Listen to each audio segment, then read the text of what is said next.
give a straight answer and finish the session.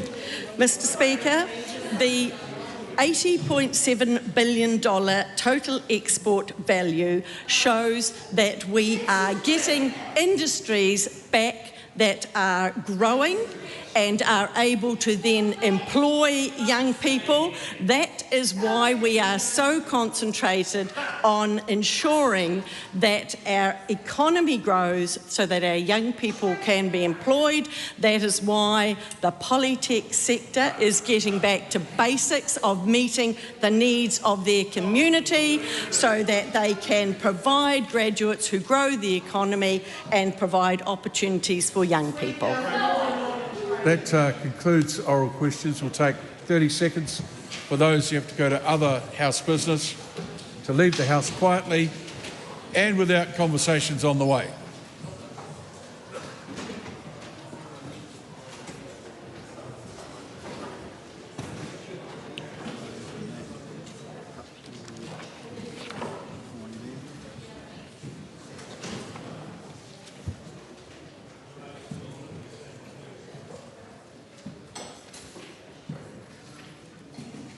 I call on the Government Order of the Day. Adjourn debate on the Prime Minister's statement and the amendment proposed to it. Call on the Honourable Louise Upston. Mr Speaker, I'm delighted to speak in support of the Prime Minister's statement as we kick off 2026. I do want to start, of course, though, by acknowledging the year has started with some tragic events in Mount Maunganui and across the North Island, and I want to just send our thoughts and prayers to those who are affected, particularly in Mount Maunganui, but also to those who have been affected across New Zealand, in Coromandel, in Northland, East Coast and the Bay of Plenty regions. And Mr Speaker, I want to take this opportunity to put on record, as a Minister of the Community and Voluntary Sector, the enormous number of volunteers who've been involved in that immediate response, recovery and clean-up. 2026 is the International Year of the Volunteer, so I want to start by a shout out to them. I also want to acknowledge my two parliamentary colleagues who have announced their retirement in the last week. The Honourable Judith Collins, KC, who is of course my benchmate and has served New Zealand, has served this House and has served the community of Papakura for 24 years. If you were to ask me what are the two things that I would remember the most is the enormous work ethic that the Honourable Judith Collins has brought to this House and of course her quick and sharp wit. I also want to acknowledge the retirement of the MP for West Coast Tasman and Maureen Pugh, who has served the West Coast for 28 years in a combination of roles in local government and central government. These two women have provided enormous service to New Zealand. So I wish them both well. And if we think about the start to 2026, it's pretty clear that we are on the road to recovery. We have to accept it's been a challenging time for New Zealanders. And this government, this coalition government, has come in with a mandate to fix the basics. And man, what a sizable challenge that we all faced. But if you think about what's been achieved in 2 years, it is quite phenomenal. And if you think about what was the biggest challenge, well, it was, of course, the inflation beast, which has a very direct impact on everybody's lives with the cost of living. So to be able to get inflation under control in 2 short years is something short of extraordinary. So I just think this House should recognise the enormous work that's gone on to get inflation down, because that affects every single household, every single business. And if you think about where are the biggest costs, housing. So when your mortgage rates are lower because your interest rates are lower, it is significant. And also the first time, and I don't know how many years, we've seen rents going backwards. Again, alleviates enormous pressure from households with their biggest cost. We've made it easier for businesses to thrive with fast-track legislation. And I can't I've lost count of the number of people I've spoken to over the last few months who can't wait for the RMA changes. If you think about one simple figure alone, 45% of consents will no longer be required. You think about the massive amount of work that will save households and businesses. But actually, areas that many New Zealanders comment on day after day, education. And Minister for Education, Erica Stanford, man, what has she achieved in 2 years? If you think about what school achievement rates were, if you think about attendance rates, we have really gone to work fixing the basics, getting rid of cell phones and ensuring that our kids have an hour a day of reading, writing and maths. My colleague, the Honourable Paul Goldsmith, I knew he waited particularly for this moment. If you think about the less victims of crime in 2 years alone, 39,000 fewer, 38, sorry. I just over-egged that. 38,000 fewer victims of crime. That's a big number. But I want this House to reflect on every victim. 38,000 is an enormous difference to the lives of those who are no longer going to be damaged and affected by crime. Whether it's ram raids, whether it's burglaries, whether it's gangs, whether it's intimidation, this government has got results in 2 years fixing the basics.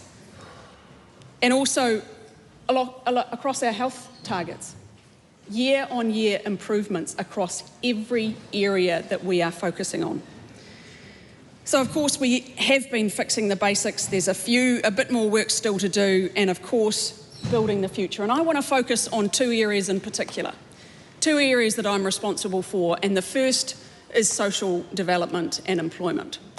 Because what is, after housing, the most significant thing that can impact people's lives? It's their ability to earn an income. And let's just reflect on, and one of the things that we have been very focused on is young people.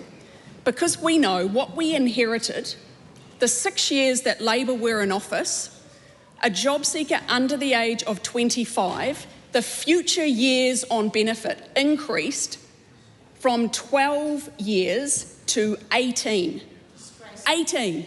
Now that is a crime that every single New Zealander should be aware of. And that is why our government is so focused on young people. So I want to talk about some of the things that we have done to improve their lives. Individual employment plans, job coaching, really intensive work with young people, bonus payments if they've been on welfare and stay off it, real incentives to be able to support them, very customised support to assist them in getting into employment. We've reset the welfare system to make it clear to people through the traffic light system what their obligations are and actually what they do when they don't meet them. And on the subject of jobs, we are building the future by growing tourism, our second largest export. And unfortunately, what we saw from the last side is no support for tourism. If you were a tourism business under the last guys, you kind of wondered whether you should exist because they were not being supported by the previous government. What have we done? We've laid out a 10-year tourism growth roadmap to back them, to support them, to bring them more customers. And in turn, when they get more customers, what do? They employ more New Zealanders. And that's what this government is focused on. We are growing the economy because we know the enormous difference it makes to young people in jobs, to households who can afford their mortgage, and to communities who feel safe through the great work that's being done. Have we got more to do? Absolutely. And that is why you will hear from us time and time again. The focus is about fixing the basics and building the future. Whether it's in education, whether it's KiwiSaver, whether it's law and order, whether it's growing exports. And I was so proud last night to sit beside the Honourable Todd McClay at the 77th day of the Republic of India, with them absolutely celebrating the free trade agreement with India. If there is one thing this government has done that will transform the lives of New Zealanders for generations to come, it is that. And when it was first proposed, and I remember being in India with Prime Minister Christopher Luxon when we were talking about the free trade agreement, the other side just poo-pooed it as if it wasn't important. And do you know why? Because they ignored India when they were in office. Instead, we said, how do we bring more customers for our businesses? How do we grow our economy? How do we grow our exports more than the $80 billion that we've just hit? And that is through free trade agreements, and by very focused, diligent attention, we have got that one over the line. So it's about visitors, it's about tourism, it's about growing opportunities for all New Zealanders, because we know that is what makes an enormous difference. So we've got more work to do, but that one, I think, will go down in history as a very significant turning point of our economy. So, Mr. Speaker, I'm very proud to start 2026 with a coalition government, with ministers who are working incredibly hard, with parliamentarians on our side of the House that are representing their communities in good times and bad, who are talking about the opportunities ahead of us. New Zealand is a fantastic country. It is a brilliant, brilliant country, and we are all about creating that future for New Zealanders to choose to live into. What would they get by the other side? More tax, more spending, more borrowing, more debt. And guess what? It'll be tougher for every single person if on the 7th of November they don't stick with a national government. Madam Speaker. I understand this is a split call. I call Aruna Williams. Ngā mihi o te ho, Madam Speaker, and Happy New Year to you, to everyone who makes this place work, and most importantly to those incredible responders around the country right now who are doing the important work of supporting those people who have had their lives irreparably changed by the weather events, and for the people who are doing the clean-up in our communities to keep the lights on and to keep people getting what they need and to get home. And I also want to mihi to Ngāti Hauā. It has been a long day for the whānau here, but it is a big day for them, and it's right to celebrate with them. You've tuned in to the debate on the Prime Minister's statement, a debate that many New Zealanders would have followed along to for the first opportunity of politics for the year, and come away with a bit of a sense of Lord's last single, what was that?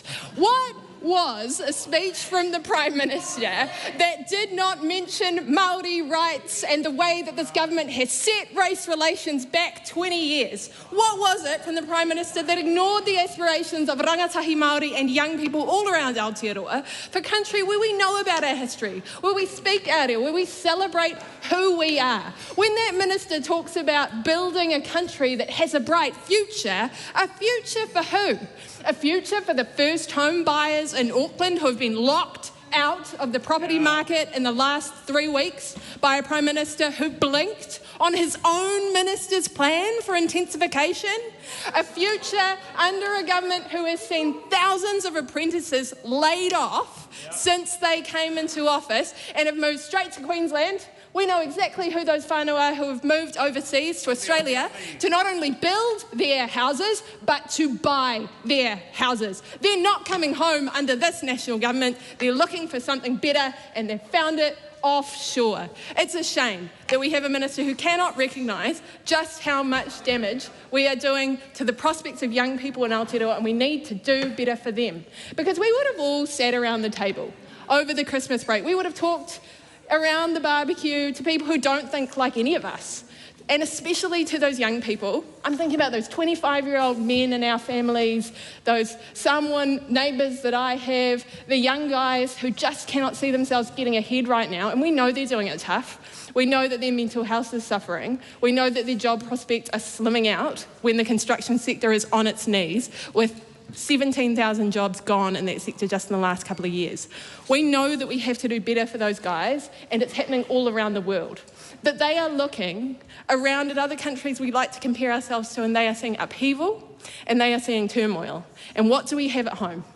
A government who won't stand up to that and won't offer rangatahi a future which is built here, that celebrates the things Aotearoa is good at, and that invests in jobs, in manufacturing and a creative sector where they can see themselves represented. Because Small businesses, you know, the kinds of businesses that they run, they're closing their doors. In Manarewa over summer, my favourite bakery had closed up and they'd gone on holiday because they just weren't seeing the foot traffic coming through that they needed to keep the doors open.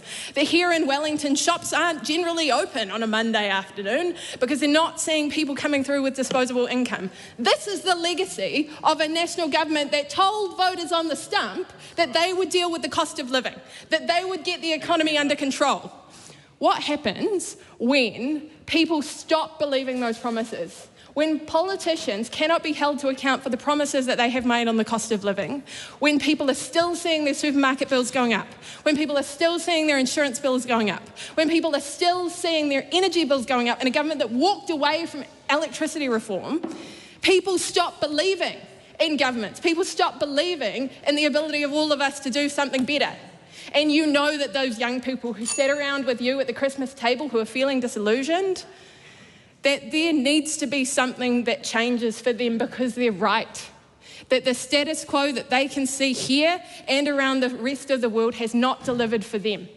And that their diagnosis of the problem, that the status quo is not changing things for the better, is correct.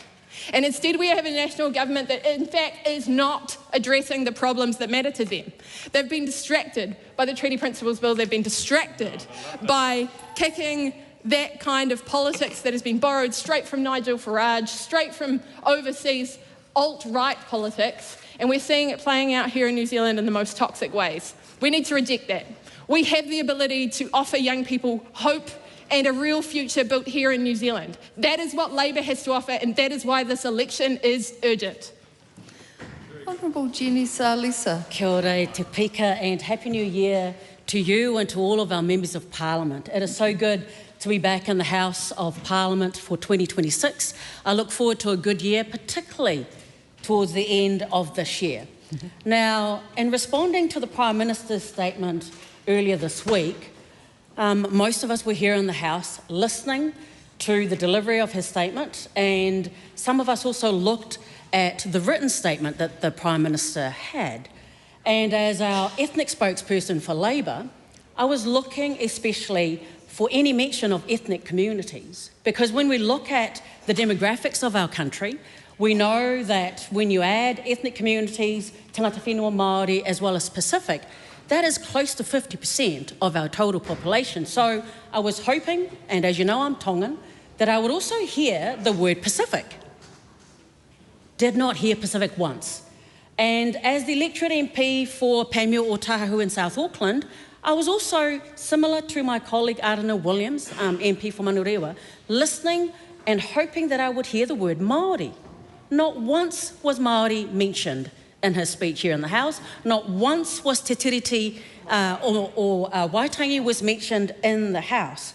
And Madam Speaker, that is just not good enough for when our Prime Minister makes a speech and a statement for the beginning of the year.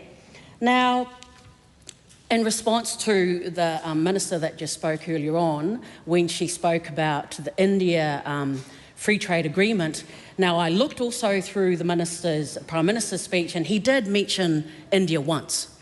And he mentioned India when he spoke about the free trade agreement. However, we also know that this current coalition government has not got that deal across the line, so to speak, as we had heard earlier on, because one of their coalition partners, New Zealand First, has not agreed to sign on or to endorse that particular free trade agreement, and so they're looking to us to ensure that that goes through, and you know that is still in process. Madam Speaker, I would also like to speak as the local MP for Panmure Ōtautahi, and I can tell you that things are very, very tough for the 75,000, just over 75,000 people and constituents that I represent. And it is a unique electorate where about 50% of my electorate are from the Pacific. About 15% are Māori. And there are also a whole number of Indians in my electorate. And so being spokesperson for ethnic communities is also a good thing for me because of the people that I represent. But I can tell you, Madam Speaker, when I was first elected in 2014, one of the things that I was shocked by, because I just did not expect it, was the numbers of families that came through my door in Otara, families who were working, They came through, some of them with their children, in the car or the minivan that they were living in as their temporary accommodation. And they were coming asking for assistance for housing. They didn't actually mind whether it was a state house or a social house or a private house. They just wanted to be housed. But what was even more shocking to me, Madam Speaker, was the fact that many of these were working families. They were from families who either both parents were working or they were working 2 full-time jobs and a part-time job, but they still were not able to make ends meet. I am unfortunately beginning to see the same thing again this year. Families who just cannot make ends meet. Madam Speaker, the cost of bread has gone up, as you heard through our question time earlier on, by 58%, but I was actually quite shocked by the response from the Deputy Prime Minister, who was answering on behalf of the Minister. His response to that particular question was, well, why don't those people just go and buy whole grain bread? My experience going shopping is whole wheat bread or whole grain bread is actually more expensive than white bread. The cost of butter has gone up. The cost of minced meat has gone up. The cost of most foods have gone up. Madam Speaker, things are much tougher now. This government came in, the Prime Minister now, Christopher Luxon, promised that he would fix the cost of living. I can tell you from South Auckland, the cost of living is worse now than it was 2 years ago.